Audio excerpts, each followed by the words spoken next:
grand intention of doing this huge series project on my channel last year, and I did a whole 2 videos. So we're gonna try it again this year. Hello everybody and welcome back to the channel. My name is Brianna and this is 4 Paws in a Book. I make bookish videos over here on my little corner of the internet, so if that's something that you're interested in, make sure that you hit that subscribe button down below. Today it is the re-inaugural, is that a word?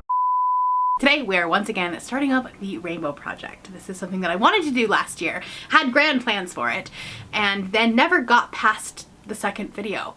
I did red and I did pink. So we're gonna continue on with the rainbow. We might come back to red and pink at the end of the year and see if, because I have new books that I want to read that are those colors. But for the purpose of continuity, we're just gonna continue on.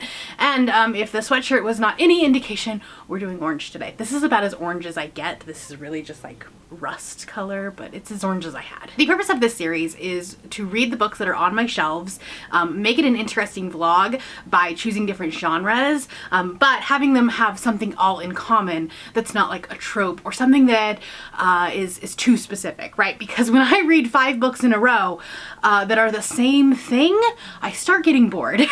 So this is how my neurodivergent brain works, and we're going with the colors today. Now this is a really disappointing book spine stack because when you look at this, they're not all orange, which is disappointing, so I can't like do a cool book stack picture, which is a bummer, but it's fine. The fronts of these are all orange. I have 5-ish different genres, although 3 of them lean sci-fi, so it is going to be a little bit of a sci-fi heavy book. So here are the books. We'll separate out the sci-fi ones, so we'll start there. We'll go 1 through 5 for the sci-fi leaning books.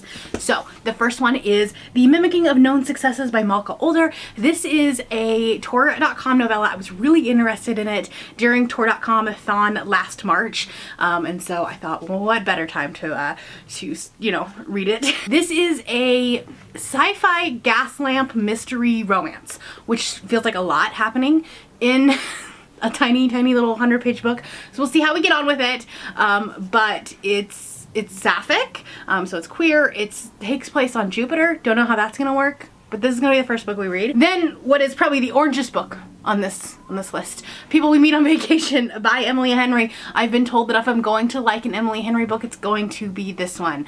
So we'll see what happens. I've only read Book Lovers from her, so I don't necessarily have a huge like database of what I don't like about her. But this is a friends to lovers trope, which is one of my favorites. So we're gonna try it. My battery's dying, so we're going through this very quickly. Next we have Wrong Place, Wrong Time by Gillian McAllister. This is like a sci-fi thriller where this woman's son is accused of a crime or does a crime, I'm not sure. And then she's able to like go back in time and change it, I think. I don't know, I've heard good things about this, even by people who don't necessarily like time travel books. So I'm hopeful for this one. I paid full price for this. Then I'm stretching this a little bit because my special edition is orange. The original cover looks more like this, but the special edition that I have is orange. But we have the Ivory Key by Akshaya Raman. I'm probably butchering that name. We'll try to figure it out before the end of the video. 4 siblings, a country in ruin, one quest to save them all.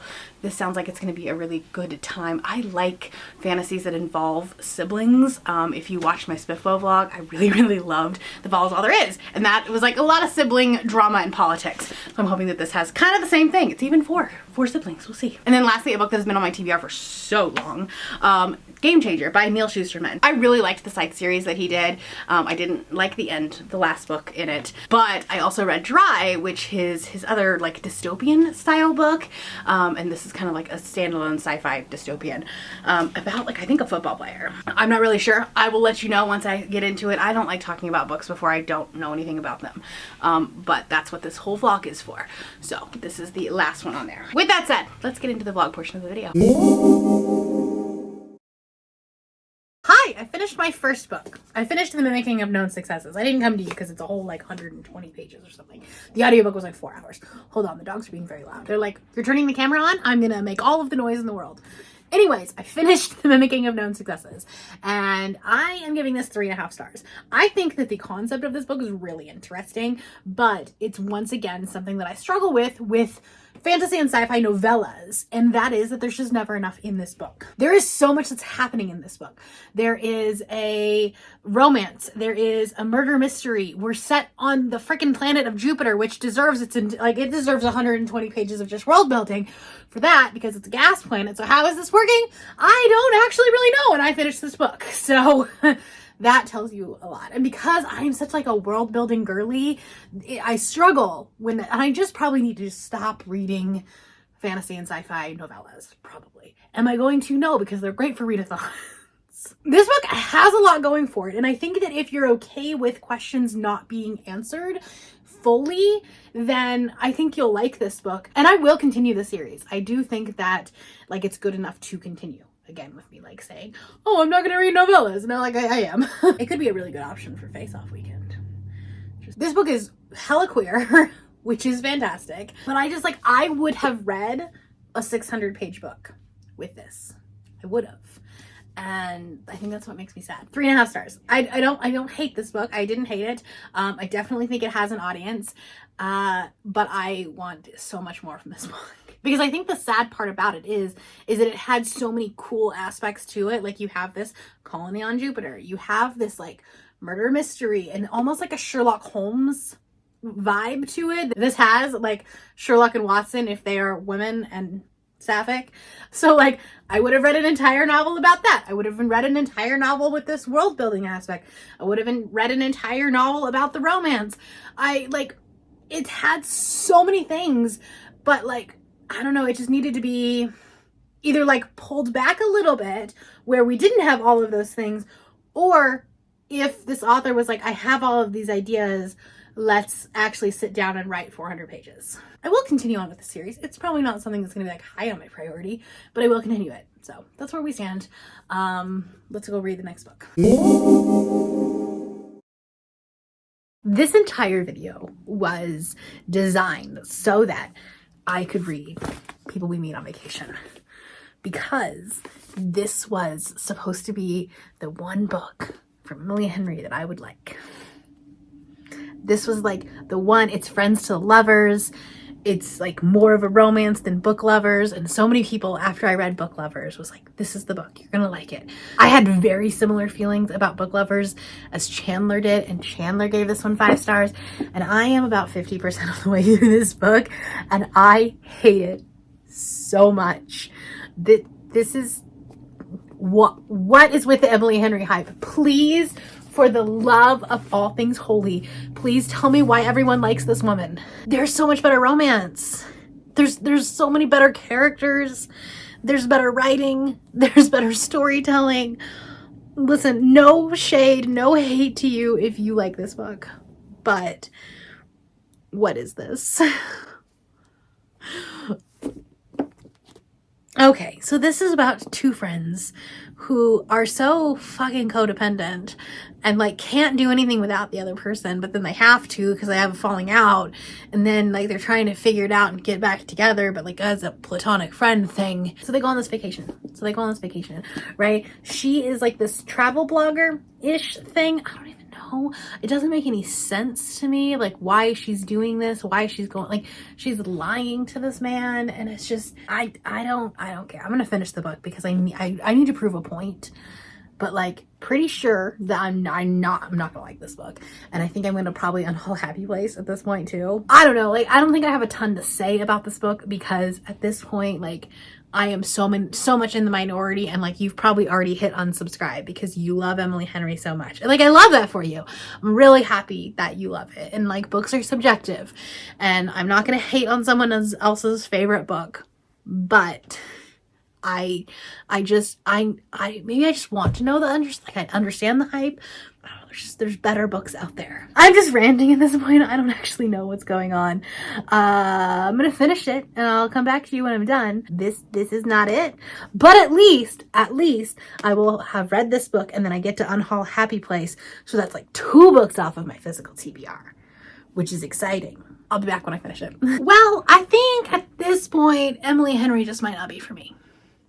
I think that is where we're at here.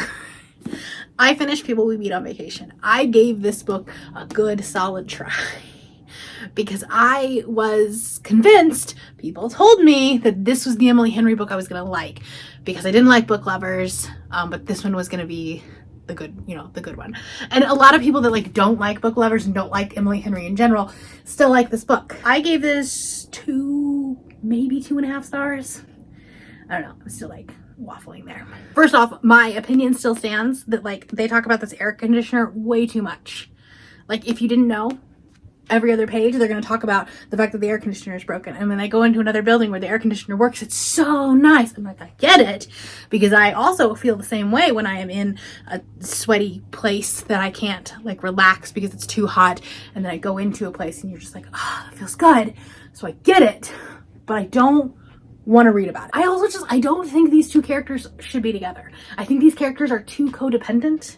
Like, they need to figure out shit on their own before they are together. And like, there's always there's that conversation of like, do you think these characters will be together after the epilogue, or like 6 months down the road, years down the road, whatever. I don't think these two are. I think these two are good as friends, and that's probably a stretch, but like, they do not belong together. They just don't. This video is going so well. Hopefully at some point we will enjoy something. Today is not that day. All right, moving on. Hi, it is purely coincidental that I'm in the same shirt that I was in for the intro. It is several weeks later, but that's fine. This is the only orange shirt that I own, pretty much. And also, it's Friday, and we always wear our brand stuff on Friday. And I work for this company. Well, I work for the company that never mind. It's not important. I made it to 20% of Game Changer, and I'm DNFing this book. I truly do not care. I got 85 pages. It's really trying to do what Recursion by Blake Crouch did, but not well. Part of it's just because it's YA, and so we're dealing with a lot of high school drama, and we're in the head of this teenage boy, and he is insufferable. Like, he's so pissed off at his brother. Like, him and his brother get into all these little squabbles. We are dealing with like girlfriend troubles, and I don't care. So we're DNFing this book. I should have known. Like, I mean, I liked Dry, and I liked his Scythe series, but there was more stakes. This doesn't feel like it has any stakes. Like, it feels like a contemporary story, but with this guy, like, his memories are getting kind of messed up. Like, he's trying to figure out like why stop signs look blue, and like all these like random little things, like the football teams have different colors than he remembers. And so then he's just like trying to figure out what his reality is versus like what his brain is just like trying to come up with. So anyway, there's that. Yeah, I'm just gonna DNF it. We're fine. We're gonna move on. Yeah, I have a couple more to go. All right, let's go. My car is being awfully loud, but we're gonna try this anyways. I'm about 30% into the Ivory Key, which is my 4th book for this project, and I already want to DNF this one, but I already DNF'd a book for this video project, and I don't know that I want to do this again, but I don't care about this book at all, like in the slightest. It's so boring. Like, there's nothing going on. It's just about like these two sisters, and they're like, we're just kind of getting to know them at this point, and like 30% into a book, you should know. Like, if someone asked me like, what is the story about, I couldn't tell you. And I don't think it's because I'm not paying attention. The audiobook is fine. So it's not that. It's just that like we're meandering so much that it's like, what even is going on? What's going on? So that's where we're at right now. I haven't quite decided if I'm going to DNF it or not, because like I feel bad, because like I'm like, you're spending your time watching me, like watching this video, so if I'm just DNFing books, like, is that something you want to watch? Does that make sense? But then at the same time, the whole point of the Rainbow Project, I have too many video series with project in the name, the Rainbow Project, is to take these books off of my shelves, and if I don't like them, than like continue on, right? And so maybe that's just what it is, and I just DNF it. We might let it go like 10% more, and then we'll continue on. Like I actually here's the funny part is I came on here because I'm on lunch break, and I was like, okay, I'm gonna like go and film this little clip out my car, and I'm gonna tell you that like, you know, all the reviews say that like at the 60% mark up until the end it's really good, but it's really slow to get started. So like I'm just gonna hold out for then. But then like as I'm talking, I'm like, I don't even want to do that. So like I don't know, do I just DNF it? Maybe I do. I don't know. But then like what if I don't like the last one either? And then I've given you this video where it's like a mediocre book, a not great book, and then like a DNF, and a not great book. I don't know. But like also I could like the last one.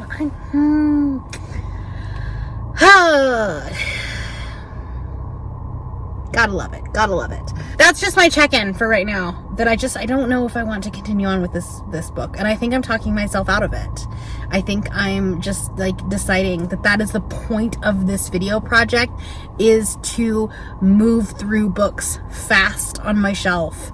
And if I'm not vibing with a book, then I need to move on. I have too many books that I own that like, you know, what is the saying, like life is too short to read a boring book. I think I just talked myself into DNFing this book.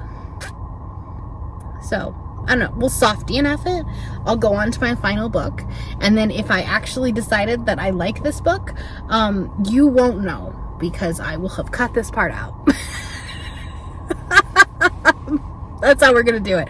Movie magic. If you're seeing this, then we're gonna move on to Wrong Place, Wrong Time, which is gonna be my final book for this video. All right, I'll talk to you later. Hello. I am reading my final book, and I was very nervous about this one, as you saw in my last clip. But I am 30% of the way through Wrong Place, Wrong Time, and I am loving it. This is it's so good. I have been just listening to this morning while I've been cleaning and doing housework and stuff like that, and it's just so intriguing. I am just like standing here, like, I mean, I'm like obviously moving around and doing stuff, but I'm so engrossed in the story that it's really drawn me in, and I'm so excited. We have this second POV that just got introduced in the last couple of chapters, and I don't know where he fits in, but I'm intrigued. And I was really worried about this because it's kind of like a Groundhog Story day, right? And those tend to not necessarily be my favorite things in the world because they can be repetitive. But this is doing it so well because it's actually not a Groundhog Day. It's like you go back farther, like one day before. So it's like day -1, day -2. And then we start skipping around a little bit. And so like there's obviously some reason why. But because we have such a weird, unreliable narrator, in a way it's just done so smartly, and I'm here for this. So that being said, we are gonna actually like officially DNF the Ivory Key, and I'm not gonna continue on with it. I was so worried that if I wasn't gonna like this one, then there were like 3 books that I didn't finish in this vlog. So I'm gonna continue reading this for sure. I am very much enjoying it. But yeah, I'm gonna continue reading it. I'm probably just listen to this whole thing today, honestly, if we're being completely honest. I'm using my new selfie stick, so we'll see if this works. But yeah, having a good time. I don't remember if I talked about what this book actually is, but essentially it starts off with this mother who's waiting for her son to get home. I don't know how, I think he's a teenager or early 20s, something like that. And he's she's waiting for him to go home, and then she sees him as they're coming down the road, kill somebody. And she's she's reeling from that, trying to figure out what just happened, and then wakes up and it's the day before. But she doesn't actually know that at first. And then she's like, well, where's the pumpkin that I just carved last night? And everyone around her knows, oh no, it's the 30th today. We were carving the pumpkin tonight. And so then she has to kind of continue on through this, and nobody else knows what's going on. It's just such an, I don't know, I love when unreliable narrators are done well. What I don't love in thrillers specifically is when it's done because you're a drunk or an alcoholic or whatever. That's frustrating. But when it's done in this unique and smart way, here for it. So that's all I got for you right now. I'm gonna go continue reading this. I'm trying some new camera angles, so let me know if you like this. But I have, with my new tripod, I get to go in, it's much smaller, right? And it has a little bit more freedom of angles and like height. It's just so much easier. I love it. I'll link it down below if you're interested in it because it's like a game changer. But anyways, I'm like, I can move it into like my little corner here and it's great. But I finished Wrong Place, Wrong Time, and I loved this. This was so good. I gave it 4.5 stars. I don't think it was perfect. It did slump a little bit in the middle, and I think that there's definitely like if you need an answer for everything by the end of the book, this may not be the book for you. There's definitely some loose ends that need to be tied up here, but it was still so good. And like, okay, so when I was at 30%, I told you, oh, there's this new POV that just came in, and I don't know why.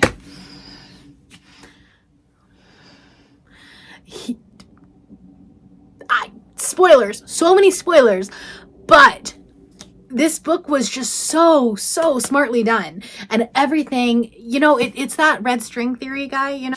Take a look at this. Jesus Christ, Charlie. That right there is the mail. Now let's talk about the mail. Can we talk about the mail, please, Mac? I'm dying to talk about the mail with you all day. Okay? That's what this book was. And I know that this is what the wall of this author looked like. And it makes me sad because I actually unhauled Just Another Missing Person because everyone really loved this one, but then really didn't like that book.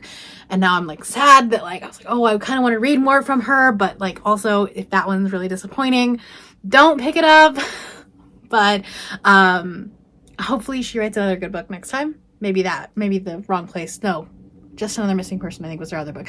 Maybe that's just a one-off. But anyways, I gave this 4.5 stars. Highly recommended. I do think it's more of a thriller. Like I always thought it was kind of sci-fi, but I do think it's thriller with some sci-fi elements because obviously there's some time travel, but it's not time travel that can be manipulated. It's time travel in the way of like Blake Crouch. It kind of feels more like if you like Blake Crouch, I think you'll like this book. Maybe your recommendation? I don't know. There's less science, I think, in this. It's more psychology, but there's still like that scientific element to it.